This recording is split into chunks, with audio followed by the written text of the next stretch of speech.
चलो आज की क्लास फिर से स्टार्ट करते हैं। हम लोग पिछले क्लास में रूल नंबर 3 स्टार्ट किए थे ब्रांच अल्केन के नोमेनक्लेचर में। क्या स्टार्ट किए थे हम लोग? तो रूल नंबर 3 क्या रूल था हम लोग का? RFPD। क्या बोले थे? फिर से स्टेटमेंट रिपीट करते हैं फिर आगे बढ़ते हैं।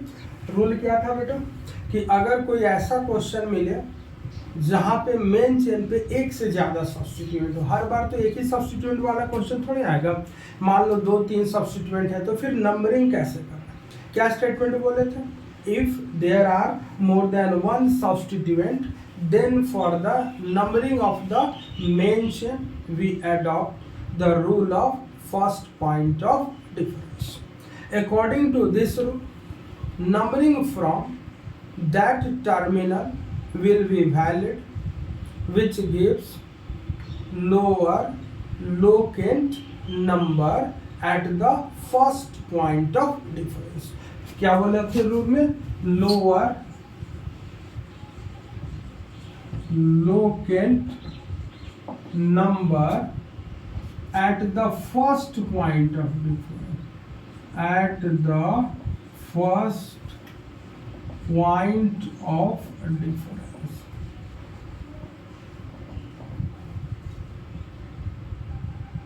क्या रूल था? Lower locant number at the first point of difference. इसी रूल को हम लोग आगे से रेफर करेंगे RFPD। RFPD का मतलब rule of first point of difference. Rule of first point of difference. ये रूल क्या करता है कि नंबरिंग मुझे उस टर्मिनल से करना है जहां से जब पहला डिफरेंस मिले। ध्यान से सुनना क्या बोल रहा है। जब पहला डिफरेंस मिले तो मुझे क्या दिखना चाहिए? Lower locant number. Lower locant number at the first point of difference. मुझे जो डिसीजन लेना है वो पहले डिफरेंस से लेना है, दूसरे तीसरे डिफरेंस से कोई मतलब नंबरिंग कहाँ से करना है बेटा? टर्मिनल। दो टर्मिनल, एक बार इधर से कर दो एक बार इधर। लोकेंट नंबर का सेट बना, 1 by 1 कंपेयर करो। जहां पहला डिफरेंस मिले वहां से डिसीजन, और जहां पहला डिफरेंस है वहां जो छोटा लोअर लोकेंट नंबर रहेगा उसी तरफ से मुझे नंबरिंग करना। और इसी रूल को हम लोग क्या नाम देते हैं? Rule of first point of difference. चलो क्वेश्चन से समझते हैं। RFPD को किससे समझते हैं? क्वेश्चन। ध्यान रखना, locant number are never added. Locant number are never added, they are compare 1 by 1। चलो एक एग्जांपल देखते हैं।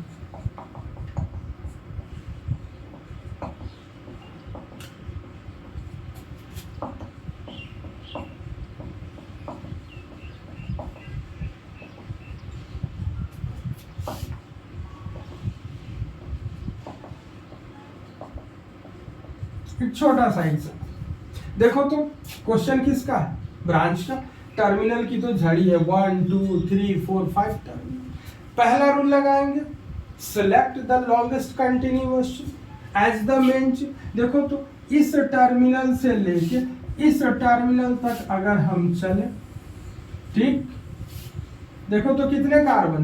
1 2 3 4 5 6 7 8 एंड 9। कितने का मेन चेन? 9। नंबरिंग हमेशा दोनों टर्मिनल से करना। कहां से करना? दोनों से। देखो तो 1 2 3 4 5 6 7 8 एंड 9। सिमिलरली यहां से दोनों, पहले एक बार इस टर्मिनल से नंबरिंग करोगे तो एक बार इस टर्मिनल। जब आपका बहुत ज्यादा प्रैक्टिस हो जाएगा तो अपने आप समझ आ जाएगा कि कहां से करना है, तब दो बार करने की जरूरत भी नहीं है। नंबरिंग करना।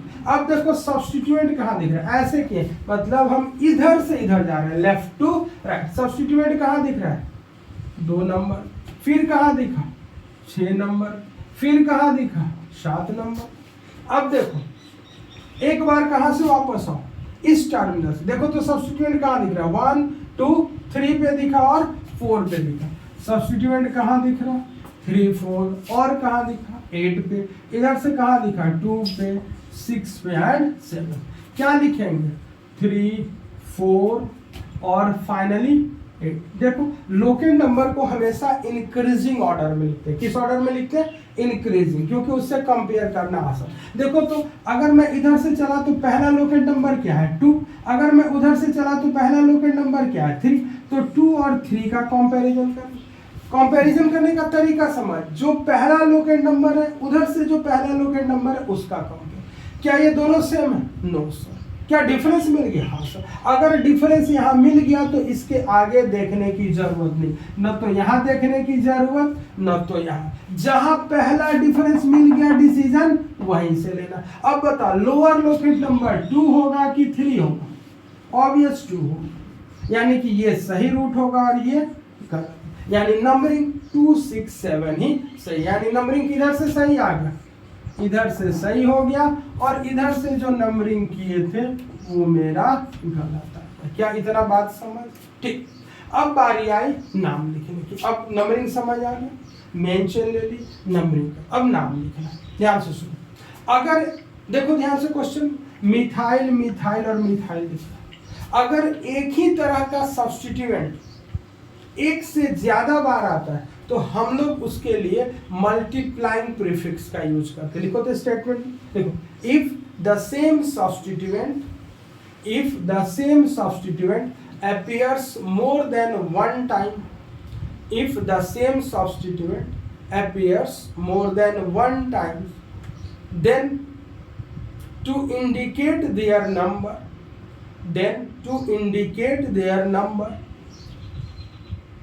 we use multiplying prefix. देख, ये मल्टीप्लाइंग प्रीफिक्सेस होते क्या? मल्टीप्लाइंग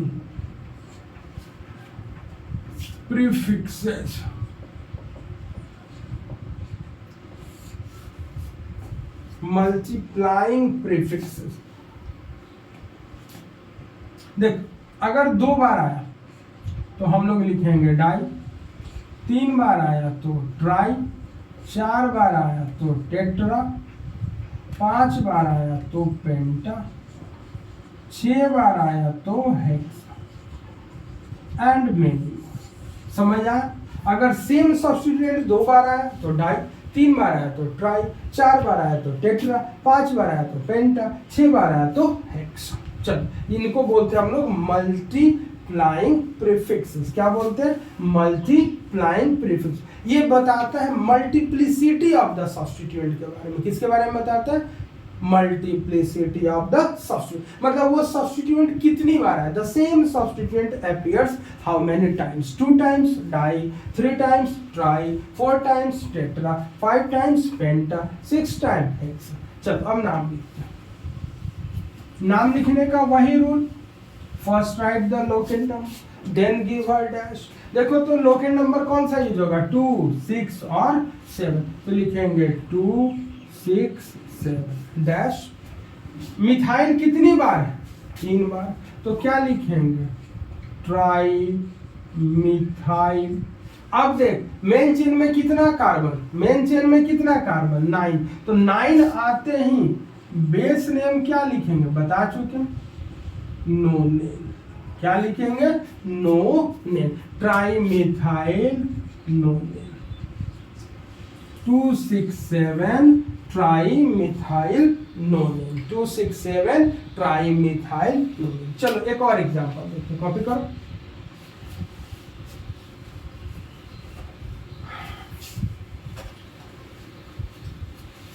देखो नेक्स्ट एग्जांपल, एक और एग्जांपल। अभी क्या बताएं? Locate numbers are never added, they are compare 1 by 1। They are compared 1 by 1।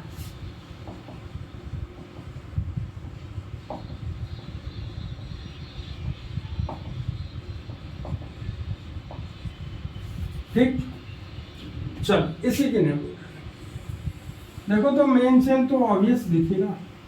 Numbering का 1 2 3 4 5 6 7 8 9 एंड 10। चलो यहाँ से नंबरिंग 1 2 3 4 5 6 7 8 9 एंड 10। अगर मैं लेफ्ट से राइट, इधर से इधर से सब्स्टिट्यूएंट कहाँ लिखा 2 पे, फिर कहाँ लिखा 7 पे, फिर कहाँ लिखा 8 पे। अगर मैं राइट से लेफ्ट चला, राइट से लेफ्ट इधर से, तो सब्स्टिट्यूएंट देख कहाँ लिख रहा है 3rd नंबर, फिर कहाँ लिखा 4 नंबर, 3rd पे 4 पे, और कहाँ लिखा 9। ठीक, सब्स्टिट्यूएंट को लोकेट नंबर को कभी ऐड नहीं करते, हमेशा क्या करते हैं कंपेयर। चलो कंपैरिजन स्टार्ट करते हैं। कितना सेट मुझे सामने दिख रहा है 3 से। पहले डिसीजन कहाँ से, यहाँ से, यहाँ से हो जाएगा तो यहाँ से, यहाँ से हो जाएगा तो यहाँ। चल बता 2 और 3 सेम है कि डिफरेंट, डिफरेंट है। छोटा कौन है 2 की 3, 2, तो ये सही हो गया और ये गलत। क्लियर है। तो देखो 2 किधर से आ रहा है, इधर से, यानी कि इस डायरेक्शन से नंबरिंग ट्रू होगा और इस टर्मिनल से नंबरिंग फॉल्स। क्या नंबरिंग करना है यार। अब चलो नाम लिखते, तीनों तो मिथाइल ही है, तो क्या लिखेंगे 2, 7, 7। लोकेट नंबर को हमेशा इंक्रीजिंग ऑर्डर में लिखते हैं, एक साथ लिखते हैं तो इन 2, 7, 8।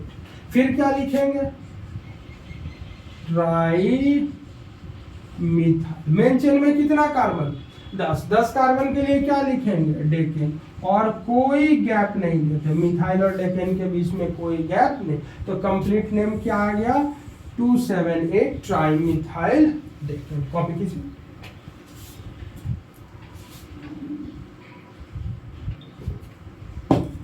ये था rule of first point of difference, बहुत इंपॉर्टेंट। और ऐसा समझिए कि कहीं भी किसी भी फंक्शनल ग्रुप का नेमिंग होगा तो अब कोई नया रूल नहीं आने वाला है। जो भी नंबरिंग हम लोग करेंगे according to the rule of first point, सब कुछ यही सीख रहे हैं, इसके बाद कोई नया रूल नहीं आएगा। कितने रूल हो गए। Rule number 1 selection of the main chain and right the basic. Rule number 2 अगर एक सब्स्टिट्यूएंट है, वहां सबसे ज्यादा इंपॉर्टेंट क्या सीखा, how to write the name, locate number लिखना, डैश देना, सब्स्टिट्यूएंट को लिखना और बेस नेम को अटैच। रूल नंबर 3 क्या सीखा है, rule of first point of difference. अब हम लोग बात करेंगे रूल नंबर 4। देखो कुछ ऐसे सवाल भी होंगे जहां RFPD से हम लोग नंबरिंग नहीं कर सकते। जैसे देखो इफ, RFPD का मतलब rule of first point of difference. If RFPD fails as in the following cases, as in the following cases, कुछ ऐसे क्वेश्चंस भी बनेंगे जहां rule of first point of difference fail कर जाएगा। ठीक, जैसे देखो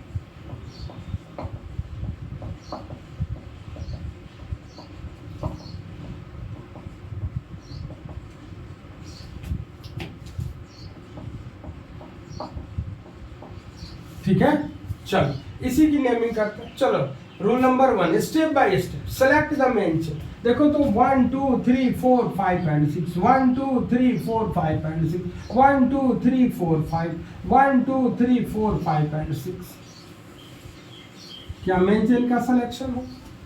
number the main chain 1 2 3 4 5 6, 1 2 3 4 5 and 6। ठीक, अब देख लोकेट नंबर कहाँ कहाँ पे आ रहा है, कॉपी कर। तो लोकेट नंबर कहाँ पे है 3, और कहाँ आ रहा है 4। चल यहां से चल 1 2 3 एंड 4। देखो तो इस सवाल में 3 और 3 का कंपेयर किए, क्या कोई डिफरेंस मिला, no sir.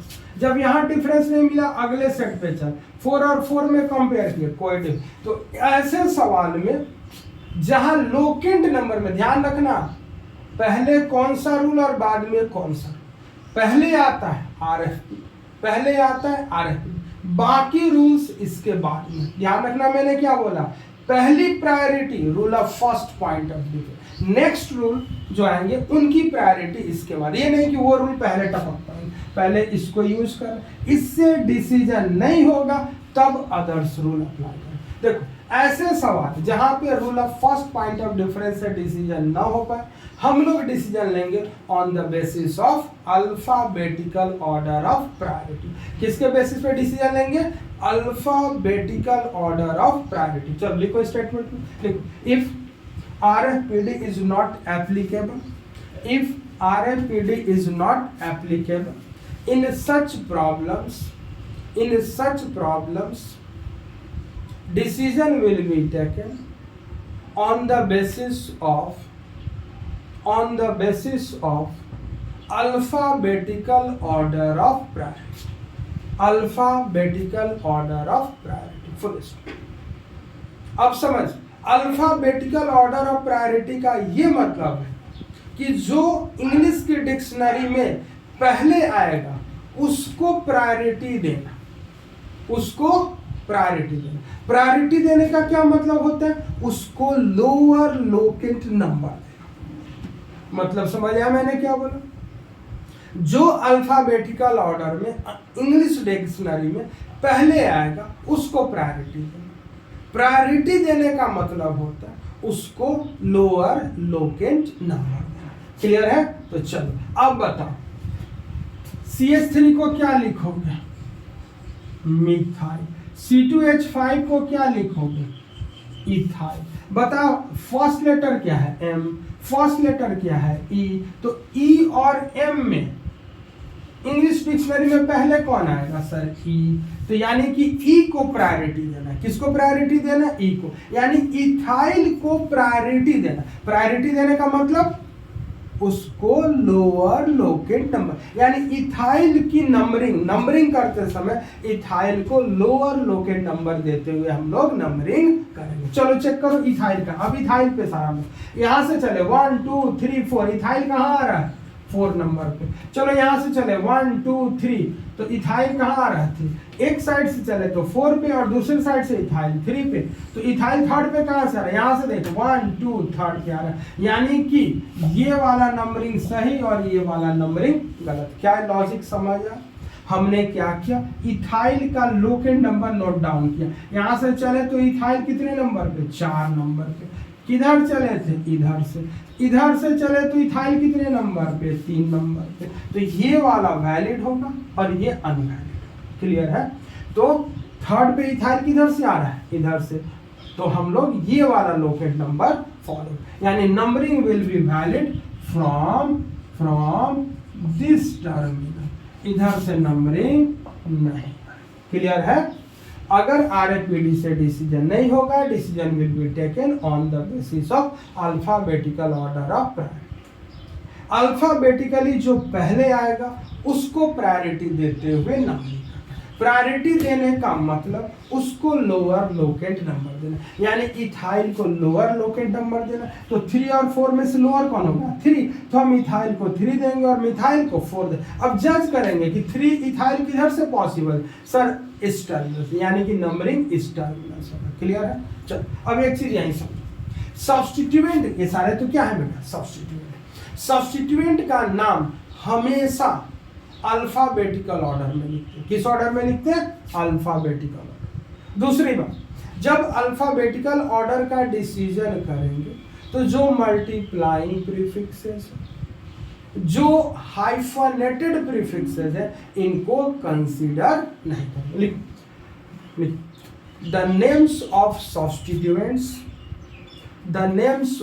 Substituents are always retain.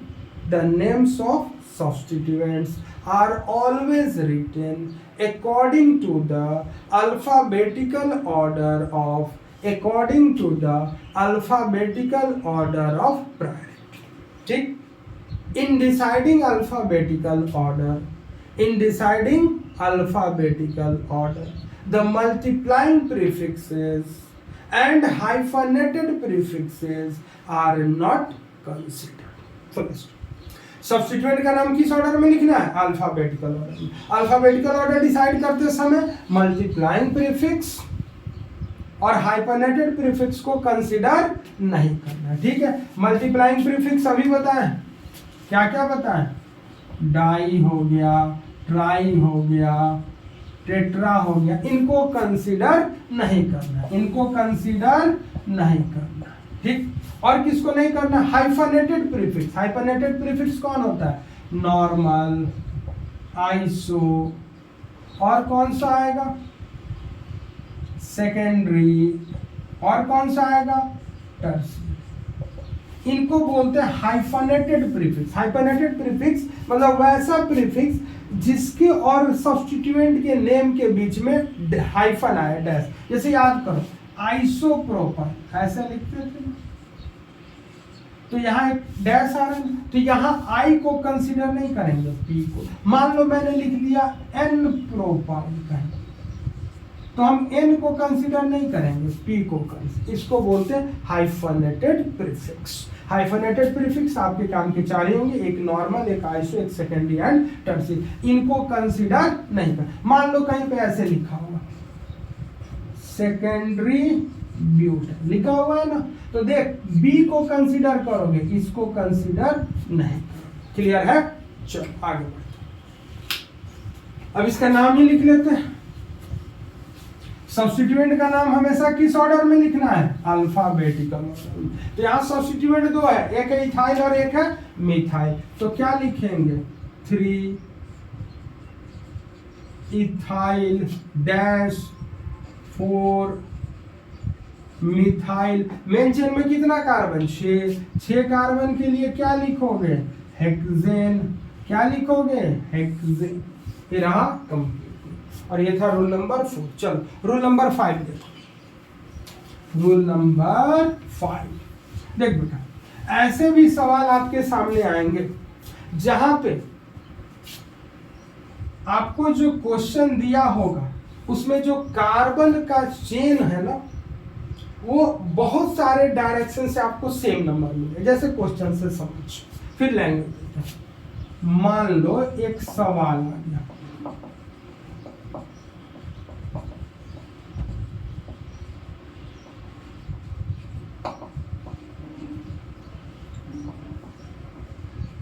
ध्यान से देखिए सवाल को। अगर इस सवाल को ध्यान से देखोगे तो यहां से यहां अगर हम एक मेन चेन लेंगे तो 1 2 3 4 5 का मेन चेन लेंगे।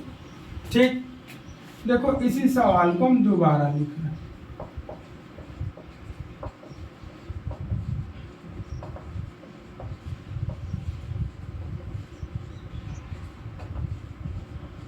ठीक, हम अगर ऐसे लें, अभी तक रूल क्या बोल रहा था, select the longest continuous chain of carbon as the main chain. देखो तो लॉन्गेस्ट कंटिन्यूएशन यहाँ क्या है, 1 2 3 4 एंड 5। यहाँ भी देखो 1 2 3 4 एंड 5 का। ठीक, तो 5-5 का चेन बन रहा है। ठीक, तो ऐसा सवाल जिसमें जो प्रॉब्लम दिया गया उसमें कार्बन का चेन मुझे कुछ इस तरह से मिले जहां number of carbon atom same हो जाए। If 2 or more carbon chain having same number of carbon, ऐसे सवालों में मेन चेन का डिसीजन हम लोग करते हैं on the basis of number of substituent. किसके बेसिस पे करेंगे, on the basis of number of substituent. यानी उस कार्बन के चेन को मेन चेन लेंगे जिसके साथ नंबर ऑफ सब्स्टिट्यूएंट क्या हो, ज्यादा से ज्यादा। यानी parent principal carbon chain will be decided on the basis of number of substituent. Number of substituent, अभी लैंग्वेज लिखा, नंबर ऑफ सब्स्टिट्यूएंट का मतलब मोर नंबर ऑफ सब्स्टिट्यूएंट। पहले चलिए लैंग्वेज लिख लीजिए, फिर लिखो ऐसे, उसके बाद इसको कॉपी करना। लिखो statement, if in the given problem, if in the given problem 2 or more carbon chain, 2 or more carbon chain contain same number of carbon atom, contain same number of carbon atom, then the main chain will be selected, the main chain will be selected on the basis of number of substituent, on the basis of number of substituent, full stop. The main chain having more number of substituent, sorry, actually the carbon chain having more number of substituent will be taken as principal carbon chain, full stop. क्या बोला मैंने, the carbon chain having more number of substituents will be taken as principal carbon chain. ठीक, इसका मतलब ये हो गया कि प्रिंसिपल कार्बन चेन को डिसाइड करने के लिए दो पैरामीटर हो। दो पैरामीटर कौन कौन सा? पहला कंडीशन लॉन्गेस्ट कंटिन्यूएशन और दूसरा condition having more number of substituent, having more number of substituent. यानी कि यहाँ पे कंक्लूड कर दे, प्रिंसिपल कार्बन चेन जब भी सेलेक्ट करना होगा तो दो बातें देखेंगे, एक maximum number of carbon, maximum number of carbon, उसके बाद क्या देखेंगे? Maximum number of substitute. लेकिन ध्यान रखो ये सिर्फ अल्केन की बात है, इसी का थोड़ा सा इंप्रूवमेंट करेंगे सब निकल जाएगा। Maximum number of carbon atom होना चाहिए और उसके बाद क्या होना चाहिए? Maximum number of substitute. अगर ये दोनों कंडीशन जो कार्बन चेन सेटिस्फाई करेगा, साइमल्टेनियसली सेटिस्फाई करेगा, that carbon chain is taken as the principal carbon chain. Maximum number of carbon atom, maximum number of substitute. ठीक, चलो कॉपी करो, चलिए कॉपी कीजिए। ठीक, अब देखो रूल समझ लिए, अप्लाई तो करने, अप्लाई तो कर। चलो अगर मैं इसको मेन चेन लूं तो सब्स्टिट्यूएंट कितना होगा? ध्यान से देखो, एक सब्स्टिट्यूएंट इसको काउंट करेंगे और इसको।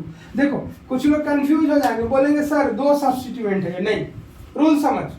देख मेन चेन से और इस साइड चेन के बीच में जो बॉन्ड दिख रहा है इसको तोड़ दो। इसको तोड़ने के बाद देख तो ये पूरा का पूरा ग्रुप बाहर हो गया। देख ध्यान से, ये पूरा का पूरा ग्रुप बाहर हो गया, तो इसको एक सब्स्टिट्यूट। मेन चेन और साइड चेन के बीच में जो बॉन्ड बना उसको ब्रेक कर। ब्रेक करने के बाद में अगर ये पूरा का पूरा ग्रुप बाहर निकल जा रहा है तो इसको हम लोग एक सब्स्टिट्यूएंट, सिंगल सब्स्टिट्यूएंट मानते हैं। क्या मानते हैं? यही रूल है, एक। तो इसको भी एक सब्स्टिट्यूएंट, इसको देख मेन चेन में कितना कार्बन? 5। मेन चेन में कितना कार्बन दिख रहा है? PCC में 5। और नंबर ऑफ सब्स्टिट्यूएंट क्या दिखा? 2। ध्यान रखना मेन चेन का पहले नंबर को मैक्सिमाइज करना है, उसके बाद सब्स्टिट्यूएंट को मैक्सिमाइज करना है। उल्टा मत समझ लेना कि सब्स्टिट्यूएंट का नंबर मैक्सिमाइज कर दे मेन चेन का कार्बन कम हो जाए, गलत। हमने अभी क्या रूल लिखा? First maximize the number of carbon atom in the main chain, second maximize the number of substituent. Priority में चलना है, प्रायोरिटी में चलना है। Maximum number of carbon atom, उसके बाद मैक्सिमाइज किसको करना है? Maximum number of substituent. ध्यान रखो ये ना कि उल्टा पुल्टा दिमाग लगा दो, पहली प्रायोरिटी दूसरी पर। इसमें चले तो देख सब्स्टिट्यूएंट कितने सब्स्टिट्यूएंट नजर आ रहे हैं? 3। तो यहां देख प्रिंसिपल कार्बन चेन में जो number of carbon atom 1 2 3 4 5 and number of substituent, number of substituent 1 2 3। अब बता कौन सा कंडीशन सेटिस्फाई हो रहा है इस चीज को? 5 और 2 कि 5 और 3? सर 5 और 2 तो गड़बड़ दिख रहा। ठीक, तो इसको छोड़ देंगे और इसको, यानी मेन चेन कौन बनेगा? ये बनेगा। ठीक है, चलो कॉपी करो। ये कहानी था रूल नंबर 5 का। ठीक, अब नाम लिख देते हैं, नंबरिंग कर ले। चलो बेटा सिमेट्रिकल स्ट्रक्चर है, कहीं से नंबरिंग करोगे कोई फर्क नहीं। 1 2 नंबरिंग कहां से स्टार्ट करते हैं? दिमाग में बैठा कि नहीं? टर्मिनल से। कहां से? टर्मिनल से। इधर से भी लोगे तो वही मिलने वाला है, कोई फर्क नहीं पड़ेगा। इधर से भी लोगे ना सेम चीज मिल जाएगा जो पहला स्ट्रक्चर रिपीट हुआ था। ठीक, अब देख ये मिथाइल है, ये मिथाइल और ये क्या है? इथाइल है। इथाइल कितने पे आ रहा है? 3 नंबर पे, तो लिखेंगे 3 इथाइल डैश। यहाँ क्या है? 2 और यहाँ क्या है? 4, तो लिखेंगे 2,4 डाई मिथाइल। मेन चेन में कितना कार्बन? 5 कार्बन के लिए क्या लिखेंगे? पेंटेन। ध्यान से समझ, यहां अल्फाबेटिकल ऑर्डर में मैंने ई लिया, यहां अल्फाबेटिकल ऑर्डर में एम लिया, डाई को कंसीडर नहीं करते। क्लियर है? चलो कॉपी करो। चलो देखो रूल नंबर 6, रूल नंबर 6 मिटा दे इसको। चलो रूल नंबर 6 थर्ड हो गया RFPD, 4 हो गया अल्फाबेटिकल ऑर्डर, 5 हो गया number of substitute. Rule number 6, rule number 6 देख ऐसा सा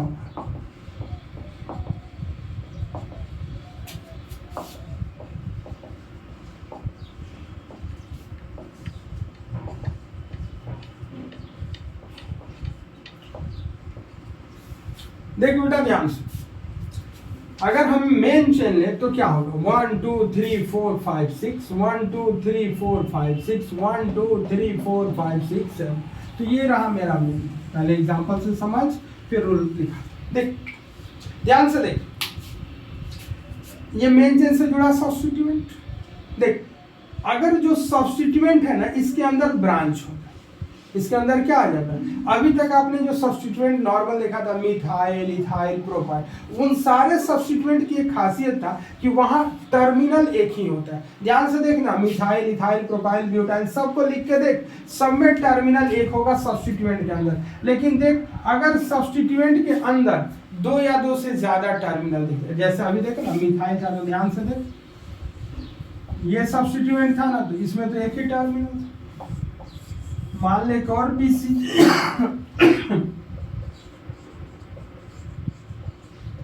यही सब्स्टिट्यूएंट है ना, इसमें टर्मिनल है।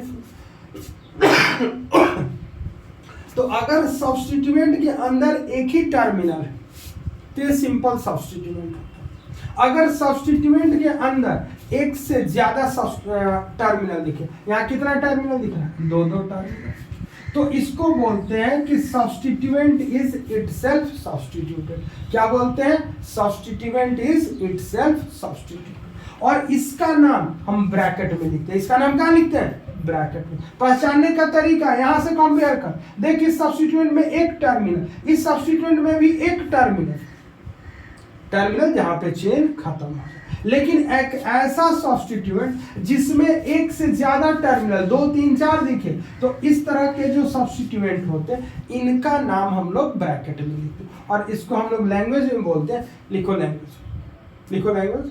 If substituent is itself substituted, if substituent is itself substituted, then write the name of the group, then write the name of the group in a small bracket, in a small bracket, then write the name of the group in a small bracket। ठीक है, rule समझ आ गया। if substituent is itself substituted, then write the name of the group in a small bracket। ठीक, अब इस group का नाम लिखना सीख। देख पहले तुम मेन चेन का नंबरिंग करेगा 1 2 3 4 1 2 3 4, कहीं से भी वही। ठीक, देख मेन चेन से जुड़ा पहला कार्बन, मेन चेन से जुड़ा पहला कार्बन, इसको देखो 1 नंबर। क्लियर? और इसके बाद इस 1 से स्टार्ट कर तू एक मेन चेन, लॉन्गेस्ट चेन ढूंढो। इधर से इधर चलेंगे 1 2, इधर से इधर आएंगे 1 2, किसी को ले लो कोई फर्क नहीं पड़ता, 2 ही का मेन चेन।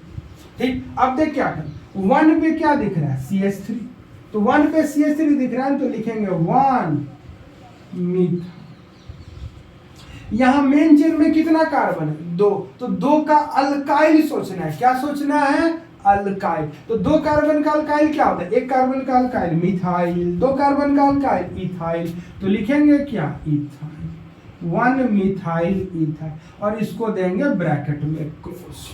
और देखिए पूरा ग्रुप मेन चेन से कहां से जुड़ा है? 4 नंबर, 4 डैश, क्या हो गया 4 dash 1 methyl ethyl. Main chain में कितना कार्बन? 7, तो 7 कार्बन के लिए क्या लिखेंगे?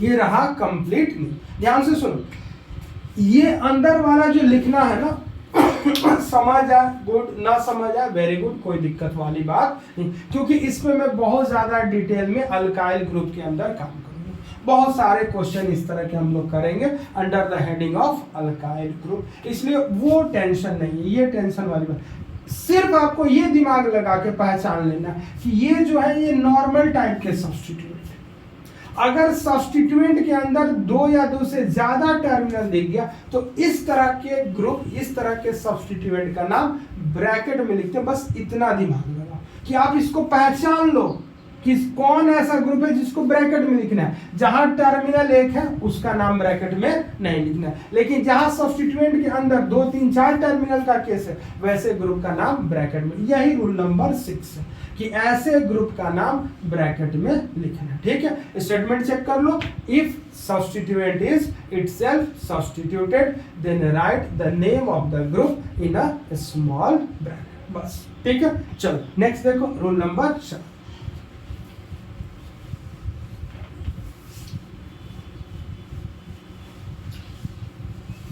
एक मिनट का रूल कुछ नहीं है, रूल कुछ नहीं है, ये सिंपल सा देखते हैं, कई सारे बच्चे गलती कर देते हैं, दैट्स वाई इसको हम एक रूल बना के लिखा। देख बेटा ध्यान से समझ,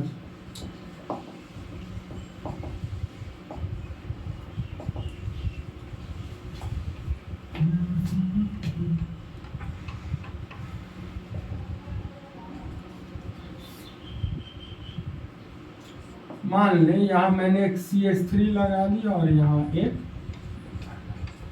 मेन चेन ले लो।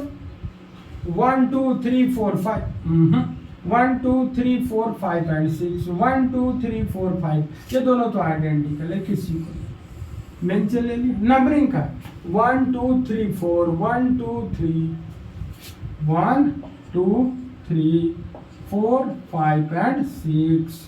देख तो थर्ड नंबर पे क्या दिख रहा है, एक इथाइल और एक मिथाइल। ध्यान से सुन, थर्ड पे क्या दिख रहा है, एक इथाइल और एक मिथाइल। रूल नंबर 7 क्या कर रहा है कि अगर एक पर्टिकुलर कार्बन पे एक से ज्यादा सब्स्टिट्यूएंट आ गए तो उस नंबर को हमें रिपीट करना, उस नंबर को क्या करना है, रिपीट करना। लैंग्वेज लिखो, if more than one substituent are present